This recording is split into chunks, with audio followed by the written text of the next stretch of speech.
안녕하세요. 오늘도 사연살롱을 찾아주셔서 감사합니다. 서울에 사는 30대 돌싱녀예요. 여러분들은 첫사랑에 대해 어떤 기억을 갖고 계신가요? 흔히 첫사랑은 이루어지지 않아 아름다운 거라고 하죠. 저는 아름답게 남을 수 있었던 첫사랑과 기어코 결혼을 하는 바람에 끝내 아름답지는 못한 결말을 만들게 되었어요. 이런 제 이야기를 한번 해보고 싶어서 사연을 적어보게 되었습니다. 저는 고등학교 때 제 남편을 처음 만났어요. 남편은 저희 학교에 교생 실습을 나온 대학생이었는데 한창 로맨스 소설에 빠져있던 여고생인 저는 남편을 보고 한눈에 반하고 말았죠. 그리고 무슨 운명의 장난인지 저는 남편을 저희 집 동네에서 조금 떨어진 한 주택가에서 보게 되었고 그곳이 남편이 부모님과 함께 사는 집이라는 것을 알게 되었어요. 평소 한번 마음먹으면 끝장을 보는 스타일인 저는 그때 당시는 남편에게 완전히 꽂혀서 창피한 줄도 모르고 남편을 졸졸 따라다녔어요. 그래서 저는 남편이 교생 실습을 하는 기간 동안 매일 남편에게 고백을 했어요. 그런데 글쎄 남편이 여자친구가 있다는 게 아니겠어요? 지금 생각하면 남편이 결혼을 했다고 한 것도 아니었는데 저는 뭐가 그렇게 충격이었는지 그날 내내 눈물로 밤을 지새웠어요. 마치 실연을 당한 여주인공처럼요. 그렇게 혼자 실연의 아픔을 감당하다 보니 어느덧 남편의 교생 실습 마지막 날이 되었고 그렇게 저의 첫사랑은 시작해보지도 못하고 끝이 나는 듯 했어요. 그러던 어느 날이었어요. 지금도 생각하고 싶지 않은 순간인데요. 저희 아빠가 하시던 사업이 힘들어지자 오랜 시간 빚에 쫓기셨고 그걸 또 저와 엄마에겐 비밀로 하시다가 혼자 감당이 안 되는 스트레스가 원인이었는지 심장마비로 갑자기 세상을 떠나시게 되었어요. 아빠의 갑작스러운 빈자리도 충격이었지만 아빠가 남기신 빚 또한 버거웠던 저와 저희 엄마는 거의 모든 것을 처분해 빚 갚는 용도로 썼지만 무섭게 불어나는 이자를 감당하기는 세 발의 피였어요. 엄마는 그런 와중에도 모아두신 대학 등록금을 저에게 주시며 아무리 힘들어도 넌 이 돈으로 대학에 가. 아빠 빚은 엄마가 어떻게든 할 테니까 라고 말씀하셨고 저는 차마 고생하는 엄마를 두고 저만 속 편하게 대학에 갈 수 없었어요. 대학은 나중에 가도 된다고 말했죠. 그 당시가 저는 나름 학교에서 전교 1, 2등을 다투는 우등생이었지만 대학 진학의 목표가 사라지니 남들 공부할 때 난 무엇을 위해 여기 있는가 하는 생각이 들더라고요.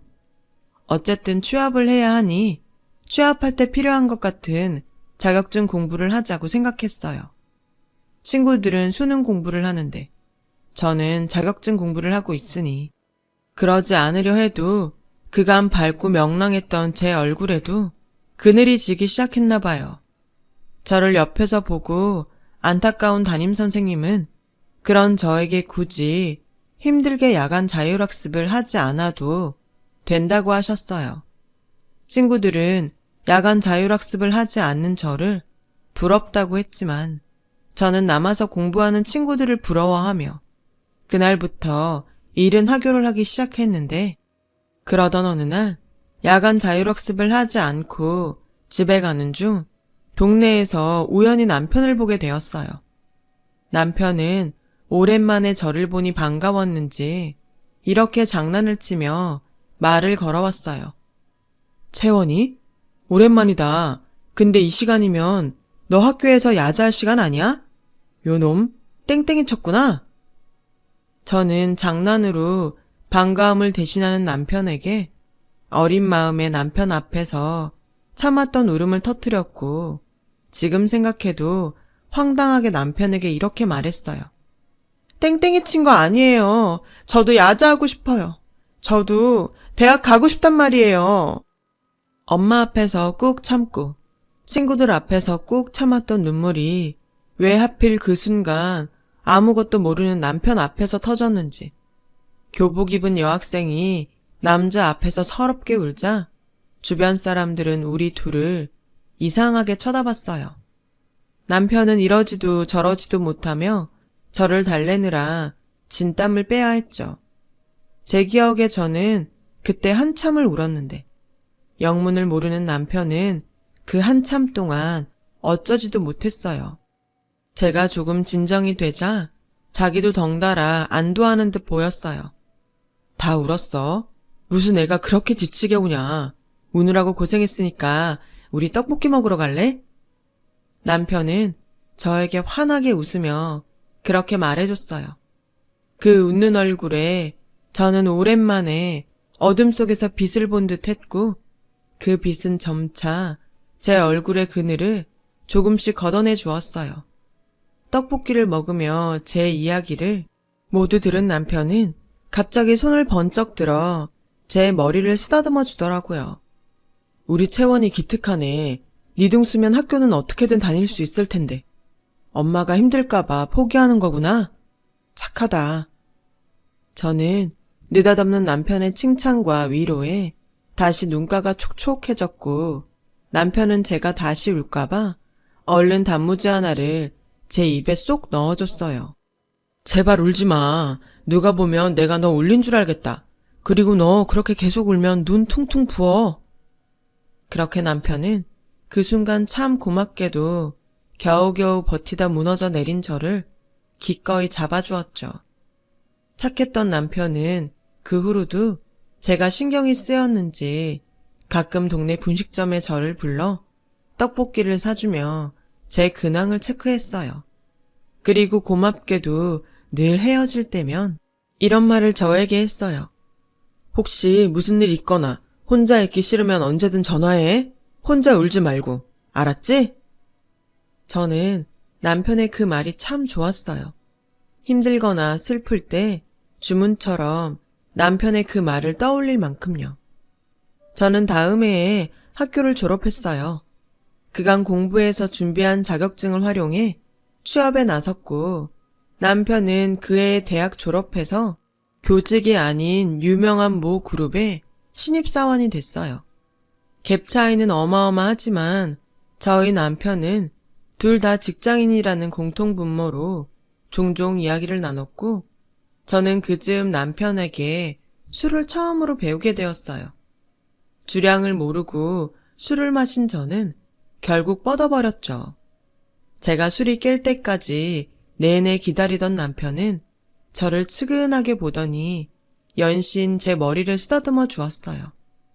그 느낌이 어찌나 좋은지 잠이 솔솔 오려는 그 찰나에 남편은 술김인지 뭐였는지 술에 취한 저에게 나중에 오빠한테 시집와. 오빠가 너 평생 울지 않게 해줄게. 라고 취중 고백을 했고 저는 정말 거짓말처럼 술이 확 깨서 눈이 번쩍 떠졌어요. 사실 저는 남편에 대한 마음을 접지 못하고 있었거든요. 예전처럼 무작정 들이댈 수 없어서 말하지 못했을 뿐이었죠. 저는 초롱초롱한 눈으로 남편을 쳐다봤어요. 그러자 남편은 크게 당황하며 저에게 취한 척한 거 아니냐고 소란을 떨었고 그렇게 저희는 사제지간에서 연인 사이가 되었어요. 하지만 첫사랑과 사귄다는 기쁨도 잠시 남편의 집에선 저희가 만난다는 것을 아시고 반대를 하셨고 이유는 제가 고졸이기 때문이었어요. 남편은 신경 쓸 거 없다고 했지만 어떻게 신경이 안 쓰이겠어요. 저는 그때부터 결심했어요. 꼭 대학은 졸업하겠다고요. 그것도 이왕이면 아주 좋은 대학을요. 저희는 그렇게 남편의 부모님의 반대를 무릅쓰고 2년의 연애 끝에 결혼하게 되었어요. 고졸인 제가 결혼을 허락받게 된 이유는 부끄럽지만 저희 사이에 아이가 생겼기 때문이었어요. 심하게 반대하시던 시어머니는 제가 임신했다는 사실을 남편에게 듣고 어쩔 수 없이 저를 받아주셨어요. 그리고 그 후로 저는 너무 사랑하는 남편과 아이를 얻은 대가로 치열한 시집살이를 살아야 했죠.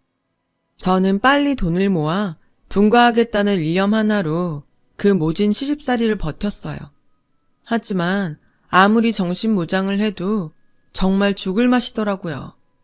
그런 저의 시집살이의 절정은 남편의 형이 결혼할 여자를 데려온 순간부터였어요. 원래부터 조건을 많이 따지는 시어머니는 아주버님이 데리고 온 대학 교수라는 여자를 보자 좋아서 어쩔 줄 몰라 하셨고 저에게 들으라는 듯 이렇게 말씀하시더라고요. 어머, 내가 전생에 나라를 구했나? 우리 집에 이렇게 대학 교수님이 며느리로 들어오다니? 그래, 부모님은 뭐 하시나? 아버지는 변호사시고 어머니는 피부과 의사세요. 어머. 그날 저희 시어머니는 연신 붕어처럼 어머를 연발하셨어요. 그리고 마치 저를 가정부 부리듯 예비 형님 앞에서 예, 너 얼른 저녁 차려라. 냉장고에 한우 등심 사놓은 거 있지? 그거 얼른 구워서 우리 교수님 며느리 앞에 갖다 줘라. 라며 말했고 시어머니의 그 온도차에 저도 사람인지라 서러워 눈물이 나려고 했어요. 그리고 상견례를 시작으로 시아주버님의 결혼은 일사천리로 진행되었고 2달 만에 결혼식을 올리게 되었죠. 저희 시어머니는 결혼식 때 교수님 며느리를 보여준 뒤 연신 지인들에게 축하 인사와 자랑을 하시느라 하루 종일 전화기를 붙들고 사시는데 어느 날 시어머니의 말이 부엌에 있는 제 귀에 꽂히는 일이 있었어요. 그래, 내가 우리 선우 결혼시킬 때 얼마나 속이 뒤집혔니? 내가 이번 명호 결혼식 때 그때 그것까지 다 보상받은 기분이야. 아휴, 첫째 며느리가 교수인데 둘째 며느리가 고졸이라니? 내가 자랑을 막 하더라도 쟤 때문에 김이 샌다니까. 내 아들이 어디 모자라면 그것도 그거대로 포기하는데 기껏 잘 키워서 대기업 보내놨더니 엉뚱한 데 좋은 일만 했잖아. 처가라도 좀 있는 집이면 좋은데. 에휴, 그 얘기는 그만하자. 괜히 좋았던 기분만 상한다. 저는 시어머니의 말을 고스란히 다 듣고 서럽고 속상한 마음에 참는 것도 바보 같아 고무장갑을 탕탕 치며 누가 봐도 신경질이 난 사람처럼 주방을 나왔어요. 예, 너 지금 내 앞에서 성질 부리니? 네, 어머니도 제 앞에서 제 흉 보셨잖아요. 뭐?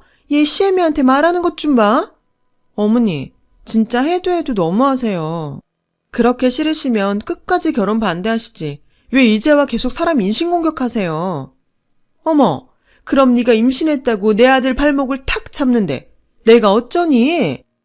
이렇게 사람 무시하실 거면 제가 임신을 했건 말건 차라리 고졸 며느리는 절대 싫다고 하시죠. 제가 일 계속하고 싶다고 해도 고졸 출신 월급이 얼마나 되냐며 차라리 집에 들어와 애 키우라고 하셨죠? 제 사정 뻔히 다 아시면서 고졸 정말 너무하세요. 나중에 저희 은찬이가 다 알면 할머니를 어떻게 생각하겠어요? 거기서 왜 우리 귀한 손주 이름이 나와? 그 귀한 손주 제가 낳았다고요. 그러니 제발 저 예뻐해달라고 안 할 테니까 상처 주지 마세요. 저거 상처받았다면서 되레 큰 소리만 잘 치네. 저는 그 일이 있고 더욱 시어머니와 사이가 나빠졌고 시어머니의 며느리 차별은 점점 그 도가 지나쳐갔어요. 큰애야, 괜찮다. 여기는 신경 쓰지 말고 재밌게 놀다 와라. 시어머니는 형님이 결혼하고 첫 명절이지만 친구들과 1년에 한 번 간다는 해외여행을 기꺼이 아무렇지 않게 다녀오라고 하셨어요. 뭐, 그동안 저 혼자 하던 일이라 크게 상관은 없었지만 막상 형님이 있는데 누군 여행 가고 누군 일한다고 생각하니 기분이 나쁘더라고요. 그래서 어머니, 저도 명절 지나면 친정에 가서 좀 쉬다 올게요. 뭐? 지금 그게 무슨 소리냐? 쉬다 온다고? 넌 고졸이라 그런가? 출가 외인 모르니? 형님은 명절인데도 여행 가는데 저는 명절 다 지내고 친정도 가면 안 돼요? 네가 또 그 소리에 골이 났지? 누가 가지 말라던? 네가 방금 쉬다 오겠다고 했잖아. 어디 식구를 다 두고 너만 쉰다고 하니? 배움이 짧아 그런가? 어찌 마음보도 짧아? 네, 저 마음보 짧아요. 그래서 그렇게 대놓고 차별하면 저도 골라서 할 것도 하기 싫어요. 저는 홧김에 당장 친정에 가려고 짐을 쌌어요. 그런데 저희 아이가 저희 모습에 놀랐는지 울음을 터뜨렸고 저희 남편은 제발 예민하게 좀 굴지 말라고 저에게 볼멘 소리를 하는데 여긴 제 편이 하나도 없다는 생각이 절로 들더라고요. 왜 애를 흘리고 그러니? 기어코 성과를 부려야 그 좁은 속이 시원하니? 어머니! 저는 서러워 그 자리에서 소리내서 울었어요. 그 모습에 저희 아들은 따라 울고 시어머니와 남편은 황당하다는 얼굴로 저를 이해 못하는 눈치였어요. 네, 어쩌면 제가 정말 그 사람들 말처럼 애처럼 예민을 떠는 건지도 몰라요.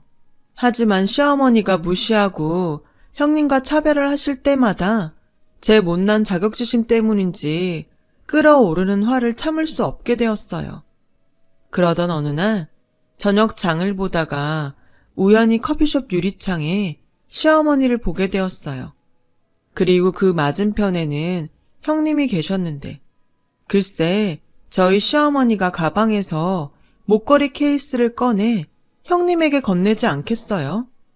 한눈에 봐도 보석이 반짝거리는 목걸이를 시어머니는 손수 형님의 목에 걸어주었고 저는 허전한 제 목을 매만지며 씁쓸한 기분을 속으로 삭혀야 했어요. 저는 속상한 마음에 퇴근한 남편에게 낮에 본 목걸이 이야기를 했어요. 그러자 남편은 한숨을 쉬며 자기는 아직도 고등학생이야? 내가 나중에 사줄 테니 그만 배 아파해. 도대체 언제까지 형님 질투할래? 저는 남편의 말에 그나마 붙잡고 있던 결혼 생활에 희망의 줄이 툭 하고 끊어지는 것을 느꼈어요.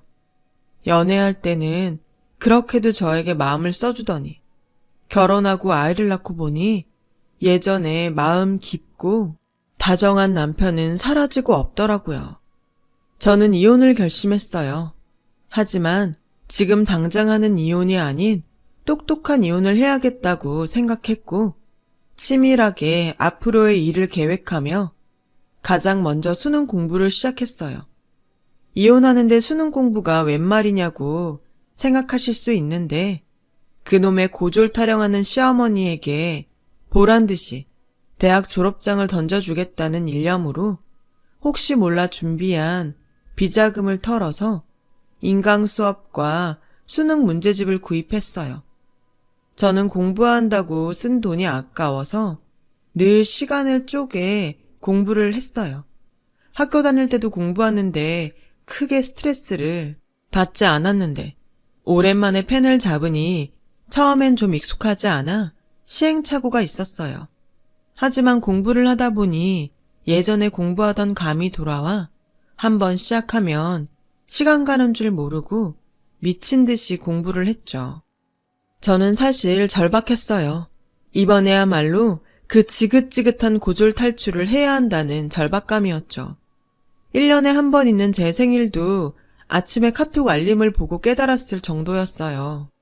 다른 날도 아니고 생일인데 오늘만큼은 남편이 지난날의 저에게 섭섭하게 한 일들을 사과하지 않을까 하는 혹시 모를 기대감으로 하루를 보냈지만 제 생일인 걸 자기도 카톡으로 봐서도 알 텐데 남편은 같은 부서 여직원이 갑자기 회사를 그만둔다고 해 무슨 일이 있냐고 상담을 해주느라 술이 떡이 돼서 돌아왔어요. 그날은 그렇게 의욕이 활활 타오르던 공부도 잘 되지 않았고 천장이 뚫어져라 드르렁거리는 남편을 보니 이게 말로만 듣던 우울증인가 싶은 생각이 들면서 묵직한 무언가가 저의 가슴을 짓누르는 듯 답답함을 느꼈어요. 그때였어요. 새벽 1시가 다 되어 가는데 저희 엄마가 전화를 걸어오신 거예요. 딸, 미역국은 먹었어? 생일인데 엄마가 못 챙겨줘서 미안해. 언제 엄마가 맛있는 점심 사줄 테니까 낮에 나올래? 저는 엄마의 목소리에 그만 서러움이 폭발해 눈물이 마구 쏟아졌어요. 고등학교 때 저만 대학을 포기했을 때처럼요. 하지만 그래도 자식이라고 엄마를 속상하게 하고 싶지 않았던 저는 필사적으로 엄마에게 들키지 않으려 울음소리를 참았고, 그렇게 소리 없는 오열 끝에 전화를 끊어보니 제 눈엔 하루 종일 머리에 들어오지 않았던 수능 문제집이 보였어요. 그래, 내가 여기서 나를 지킬 수 있는 건 스스로 나의 가치를 올리는 것뿐이야. 저는 악으로 깡으로 그날도 새벽 4시까지 공부를 하고 잠이 들었어요. 그런데 제가 아침에 일어나 방을 나가니 무슨 바람이 불었나 시어머니가 미역국을 끓이고 있는 게 아니겠어요? 설마 어제 못 챙겨준 내 생일 미역국을 오늘 끓여주시는 건가? 슬쩍 어떤 기대감에 시어머니에게 다가갔고 시어머니는 그런 저를 보고 이렇게 말씀하셨어요. 국이랑 밥은 내가 다 했다. 넌 얼른 잡채 좀 해라. 갈비도 내가 미리 올려놨으니 불 잘 보고. 네? 오늘 큰애 생일인데 너 몰랐니? 동서지간에 너무하다. 내가 아침에 우리 집에서 밥 먹고 출근하라고 했으니까 얼른 움직여. 저와 형님이 하루 차이로 생일이라는 걸 전 몰랐어요. 그런데 이렇게 또 시어머니에게 생일로 차별을 받으니 저는 속에서 열불이 올라오더라고요. 손이 제일 많이 가는 잡채를 만들고 상을 차리니 기다렸다는 듯 형님 내외는 집에 도착했고 저희 식구 모두 식탁에 앉았어요. 그런데 제 자리가 없더라고요. 그래서 잠시 멍하니 있는데 시어머니는 기어코 참고 있는 저에게 폭탄을 던지셨어요. 예, 출근할 사람들 바쁘니까 먼저 먹으라고 하고 너는 이따 먹어라. 첫째 너는 대학생 애들 가르쳐야 하니 많이 먹고, 그리고 이거 용돈 생일 축하한다. 감사합니다. 이렇게까지 챙겨주시지 않으셔도 되는데 이렇게 밥만 먹어서 죄송해요. 아니야. 이런 건 집에서 노는 사람이 하는 거지. 넌 하나도 죄송할 거 없다. 노는 사람. 정작 시어머니도 집에서 노시면서 집안일도 저에게 떠맡겨 놓으시고는 저를 노는 사람이라고 표현하셨어요. 저는 실컷 상 차리고도 노는 사람이 되어 먹지도 못하는데 더 이상은 참을 수 없어 참았던 서운한 마음을 출근을 준비하는 남편에게 쏟아냈어요. 자기, 어제 내 생일인 거 몰랐어? 아, 미안. 알았는데 정신이 없었다. 당신 지갑에 있는 내 카드로 갖고 싶은 거 뭐 하나 사. 제가 뭐가 갖고 싶어 그러겠어요? 그냥 예전처럼 따뜻한 말 한마디가 듣고 싶었는데 이건 권태기를 넘어 이젠 더 이상 회생 불가능한 사이가 된 듯 저는 절망할 수밖에 없었어요. 이런 수모를 더는 견딜 수 없어 파트타임 아르바이트를 구하고 더욱 짜투리 시간을 쪼개 수능 공부에 열중했어요. 아르바이트로 대학 등록금을 모으는 게 가능할까 싶지만 학자금 대출이라도 받겠다는 각오로 저는 식구들 몰래 공부에 제 온 마음을 쏟았어요. 그러던 어느 날이었어요. 그날은 파트타임 일을 마치고 잠깐 짬을 내 시립 도서관에서 공부를 하고 있는데 형님이 무슨 일인지 전화를 하셨더라고요. 동서, 요즘 바쁘다며. 혹시 지금도 바빠? 괜찮아요, 말씀하세요. 그게 조금 있으면 어머니 생신이잖아. 우리 부모님이 좋은 식당에서 대접 한번 해드리고 싶다고 해서. 동선에도 다 같이 어때? 괜찮지? 아, 저희까지 안 챙기셔도 되는데. 아니야. 동서가 어머니 모시고 있어서 내가 얼마나 편한데. 우리 부모님도 동서한테 너무 고맙대. 그래서 겸사겸사 감사 표시하려는 거니까 부담 갖지 말고 와. 알았지? 형님의 호의는 감사했지만 저는 벌써부터 부담이 팍팍 들었어요. 그리고 그 자리에서 또 시어머니가 어떤 말을 해서 저에게 상처를 주실까 무섭기까지 했고요. 하지만 차마 싫다고 할 수 없어 알겠다고 했고 그렇게 시어머니의 생신날이 되었어요. 어머니를 모시고 저희 부부가 도착한 곳은 꽤 넓은 레스토랑이었어요. 딱 봐도 비싸 보이는 그런 가게였죠. 저희는 직원이 안내해주는 방으로 갔고 그곳에는 이미 먼저 온 형님 내외와 결혼식 때 한 번 본 형님의 부모님이 앉아 계셨어요. 어서 오세요, 사돈. 어머, 이런 좋은 곳에 저희 식구들 모두를 초대해 주시다니 몸둘 바를 모르겠네요. 생신이신데 이 정도는 해드려야죠. 그리고 저희 딸이 동서복이 있어서 편하게 지낸다고 하니 친정 엄마로서 죄송하기도 하고요. 어머, 죄송은요. 저희 둘째가 워낙 살림을 잘해요. 손도 빠르고. 우리 첫째 며느리는 교수님인데 연구하고 자기 일도 해야죠. 다 괜찮습니다. 시어머니는 무조건 형님 일이라면 괜찮다는 말을 연발하시며 연신 사돈에게 잘 보이려고 노력하셨어요. 그리고 그날 집에 돌아와서도 뭐가 그리 기분이 좋으셨는지 이미 집에 가고 없는 형님과 형님 부모님의 자랑을 입에 침이 마르도록 하셨어요. 결혼은 이렇게 격이 맞는 집끼리 해야 하는 거야. 오늘 분위기 얼마나 좋았니? 으이그, 내가 우리 선호 결혼 망친 것만 생각하면 이렇게 기분이 좋다가도 한순간에 숨이 콱 막혀.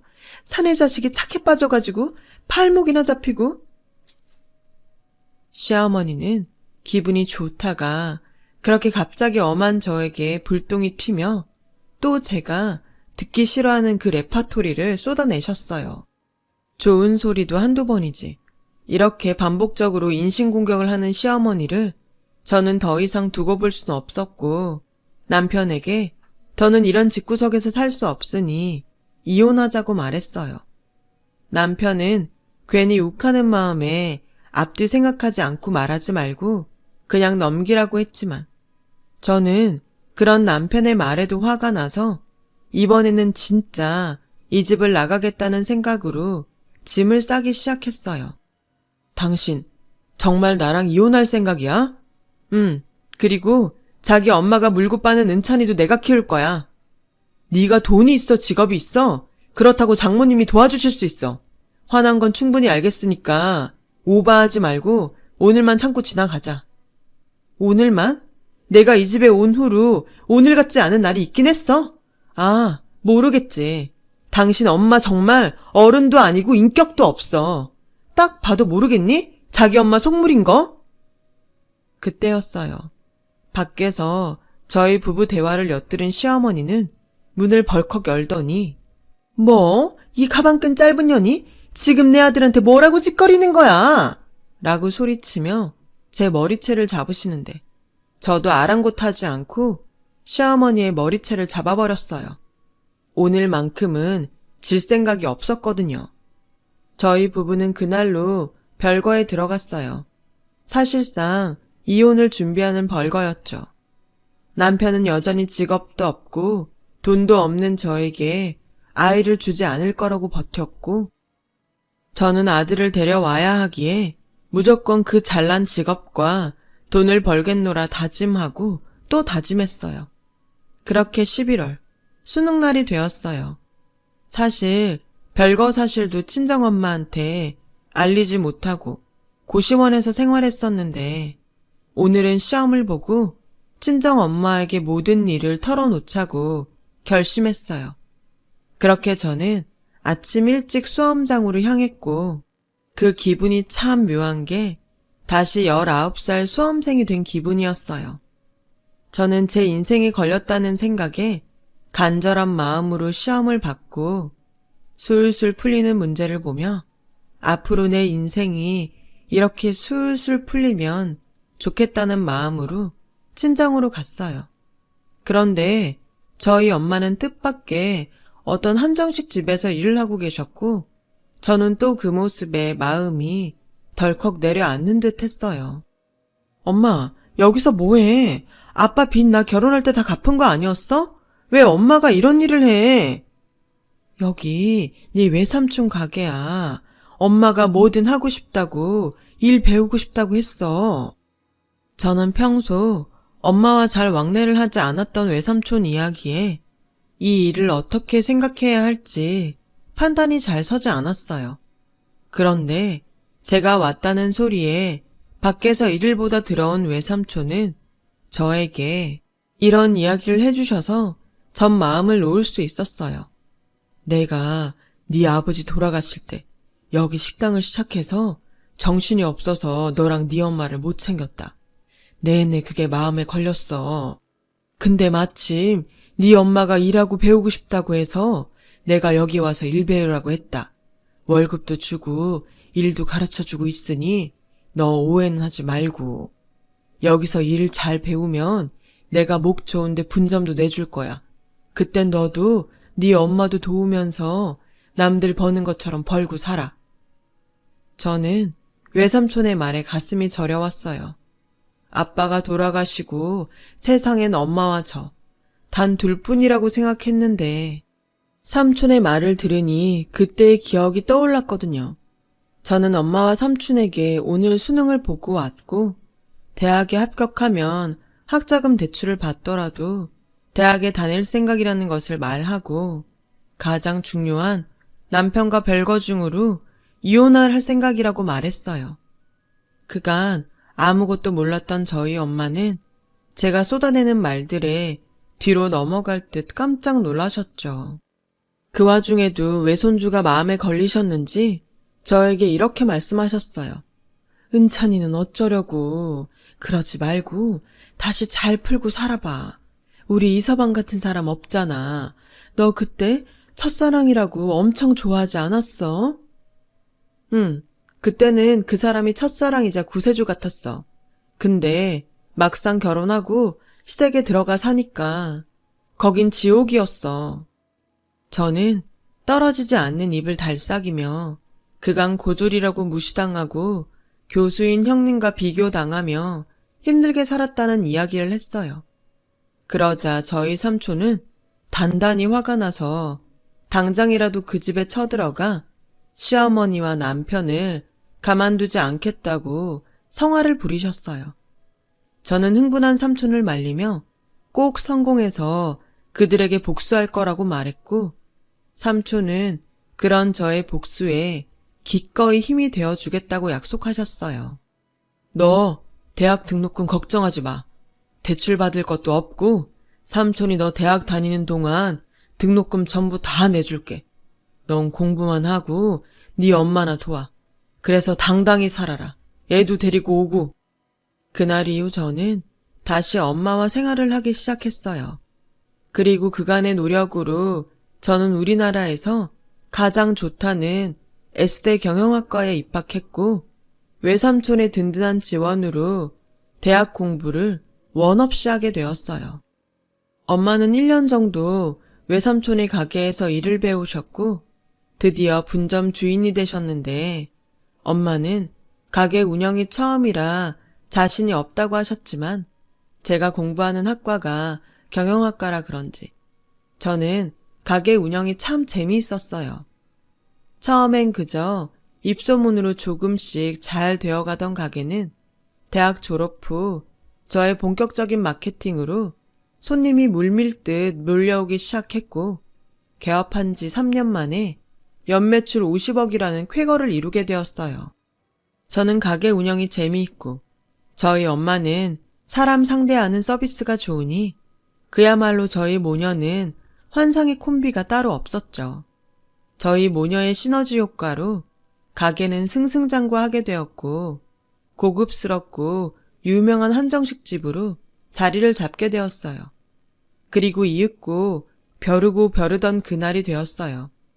남편이 그렇게 노래하던 직업과 돈이 생긴 전 미뤄뒀던 이혼을 하기 위해 4년 만에 남편에게 연락을 했고 곧 있으면 시어머니 생신이니 4년 전 그때처럼 형님 내외와 모두 함께 가게로 오라고 초대를 했어요. 그 가게 주인이 저희 엄마인지는 까맣게 모른 채 시어머니는 고개를 빳빳이 들고 가게로 오셨고 가게를 한번 빙 둘러보는데 어머니, 여기 요즘 하도 유명해서 예약 안 하면 올 수도 없는 곳이에요. 메뉴들도 다 고급지고 비싼데 아는 교수님이 그러시는데 여기 매출이 50억이 넘는다는 거 있죠. 아무래도 동서가 어머님이랑 서방님한테 용서받으려고 큰맘 먹었나 봐요. 그래, 하기사, 출가 외인이 4년이나 나가 살았으면 소박감이긴 하지. 그래, 이참에 극이나 팍 꺾어서 찍소리도 못하게 들어 앉혀야겠다. 형님과 시어머니는 그렇게 가게를 두리번거리며 직원의 안내에 객실로 들어왔고, 시어머니는 먼저 자리에 앉아있던 저를 향해 콧방귀를 끼며 비웃음을 날리더라고요. 네가 버텨봤자 얼마나 버틸까 내 궁금했다. 그래도 자존심은 있다고? 용케 몇 년은 버텼구나. 그래, 이젠 네 분수를 알았니? 앞으로 내 집에서 찍소리하지 말고 조용히 찌그러져서 살아. 알겠어? 어머니는 참 여전하시네요. 이렇게 오랜만에 뵙는 건데도. 참 같이 있기 힘드네요. 어머, 얘 말하는 것 좀 봐. 너 아직도 떠들 염치가 있니? 역시 무식한 애들은 앞뒤 분간이 없어. 저는 그 순간 준비해둔 저의 졸업 증명서를 시어머니 앞에 턱 던졌고, 시어머니는 이건 또 뭔 수작인가 싶어 안의 내용을 확인하는데, 그 순간 시어머니의 동공이 제 눈에도 보일 만큼 불안하게 흔들렸어요. 보이시죠? 거기 학교랑 제 이름. 저 이제 고졸 아니에요, 어머니. 그리고 그 잘난 돈, 저 지금 엄청 잘 벌어요. 여기 이 가게가 저희 엄마랑 제가 운영하는 가게거든요. 제가 굳이 보기 싫은 여러분을 여기 부른 건 제 아이 양육권을 포함한 그날 못다한 이혼을 하기 위해서예요. 뭐, 양육권? 네가 무슨 권리로 내 손주를 데려가? 지 새끼도 버리고 나간 주제에. 어머니가 그러실 줄 알고 저는 이미 이렇게 녹음도 다 했고요. 정 제 아들 내놓지 않으시겠다면 이 집에서 당한 수모까지 다 합쳐서 제대로 소송할 테니 그런 줄 아세요. 아마 위자료랑 양육비 아주 넉넉히 준비하셔야 될 거예요. 뭐? 아니, 얘 아가, 너 못 보던 사이에 참 많이 변했구나. 자, 내가 지금 생각해보니까 옛날엔 좀 지나친 부분도 있었다. 그래, 내가 사과하마. 이제 너도 이렇게 좋은 대학도 나왔고 네 말 따라 이렇게 좋은 가게에 돈도 잘 벌면 내가 널 다시 무시하겠니? 우리 지난 날은 다 잊고 은찬히 생각해서 다시 잘 살아보자. 네가 원하면 분가해도 돼. 막말로 너 이렇게 성공한 거에 내 공도 있지 않니? 갑자기 돌변한 시어머니를 보고 저는 참 어이가 없었어요. 자기 때문에 죽을 맛으로 버티고 이제까지 왔는데 그걸 자기 공이라고 하다니. 그 후 저는 승률 좋은 대학 로펌에 이혼 소송을 의뢰했고, 양육권은 물론이고 제가 당한 정신적 고통과 모욕까지 합쳐 1억이란 위자료를 청구했어요. 물론 시간은 좀 걸렸지만 제가 승소했고요. 지금은 한강이 보이는 좋은 곳에 자리 잡아 사랑하는 엄마와 아들과 함께 살고 있어요. 불과 몇 년 전과 완전히 달라진 제 삶을 돌아보면 가끔 소름이 돋을 정도로 꿈만 같은 기분이에요. 남편과 시어머니는 아직도 저희 아들과 또 한순간에 자기들 집보다 훨씬 부자가 된 사돈이 아쉬워 끈질기게 연락을 해오고 있어요. 어떤 날은 화를 내고 어떤 날은 사정하시는데 정말 그걸 다 듣고 있으면 인간이 어쩌면 저럴 수 있을까 진절머리가 나요. 그래서 시간을 내서 핸드폰 번호도 바꿔버렸어요. 물론 나중엔 아이가 원하면 아빠와 만나게 해줘야 하겠지만 지금은 다시 그들과 엮이기 싫거든요. 이렇게 힘들게 되찾은 지금의 행복을 다시는 뺏기고 싶지 않아요. 지금까지 파란만장했던 제 인생 이야기 들어주셔서 감사합니다. 여러분들은 부디 저처럼 불안한 롤러코스터 같은 인생이 아닌 천천히 여유있게 주변도 봐가며 돌아가는 관람차 같은 인생 되시길 진심으로 바랄게요. 행복하세요. 여러분, 사연 댓글에 응원과 현명한 조언 부탁드려요. 좋아요와 구독은 저에게 큰 힘이 됩니다. 오늘도 좋은 일 가득하세요.